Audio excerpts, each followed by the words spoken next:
They've got the league's MVP and a division title. So what's left for Hershey? Well, one more game, a chance to knock off Wilkes-Barre one more time before the playoffs begin. These two scoreless through 2 periods. Hershey on the power play.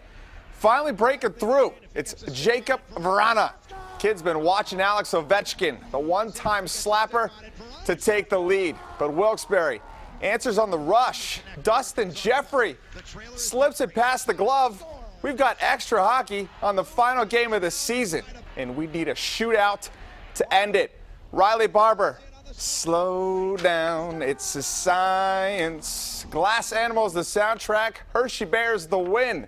And the Bears now the top seed in the Atlantic, get 4-seed Portland in a best-of-5. The Bears choosing to play the first 2 games at Portland and the final 3, if necessary, at home.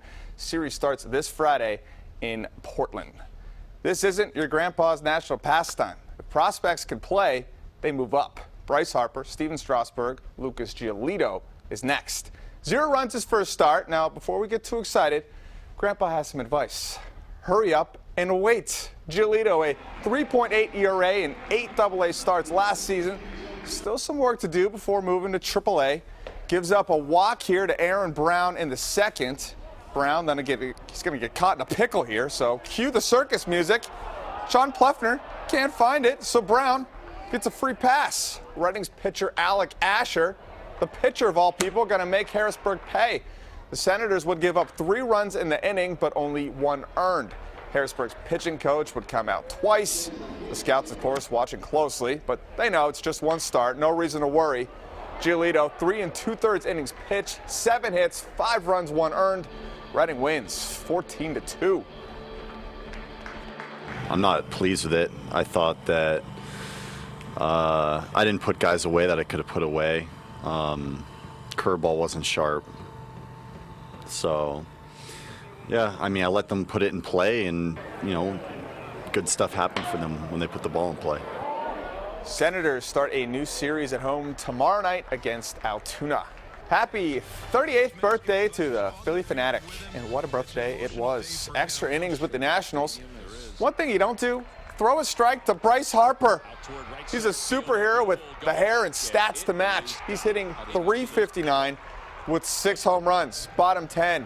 Philly gonna win it for the Fanatic. Andres Blanco. Safe at home, we are tied. Then it's Freddie Galvis, the game winner. Phillies win 3-2. Other score, the Pirates beat the Brewers 9-3 to Bristol Motor Speedway. Peyton Manning in the house. Former football coach Joe Gibbs' team, they were the story. Having some trouble with tires. Denny Hamlin, Matt Kenseth, Kyle Busch, all going down early, but one guy on the team did not. No, not him. It's Carl Edwards. 3 top 5 finishes on the year. Finally gets his first win of the season, which means we get a backflip, not recommended for non-NASCAR gymnasts. The Penn State spring is in the books. Let's try not to overreact. Somewhere, Allen Iverson is still talking about practice, but there were important things to see. Here's my takeaways from the blue-white game.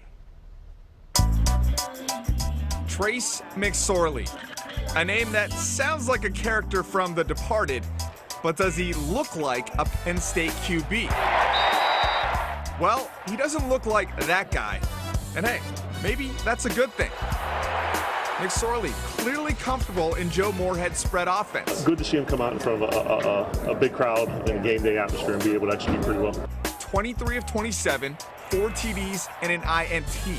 The redshirt sophomore looked miles ahead of Tommy Stevens, but Franklin isn't ending the competition yet. I think Tommy's got a lot of ability and is going to be in this battle to the end. But who plays quarterback won't matter if there isn't a competent offensive line.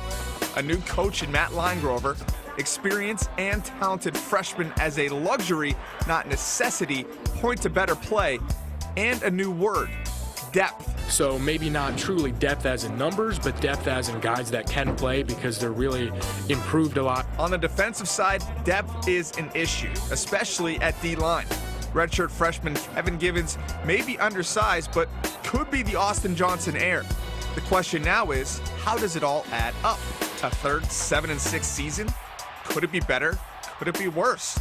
Honestly, it's very tough to say.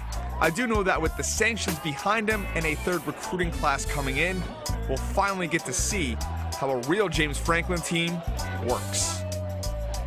Not seeing in there, Saquon Barkley. He didn't play in the spring game. Of course, he's back. They got Miles Sanders, a 5-star recruit coming in. Going to be an interesting season. Can they match up against Michigan and Ohio State, though? And they got to play Michigan State as well. Probably going to be another season when they go 0-3 against those teams. We'll see.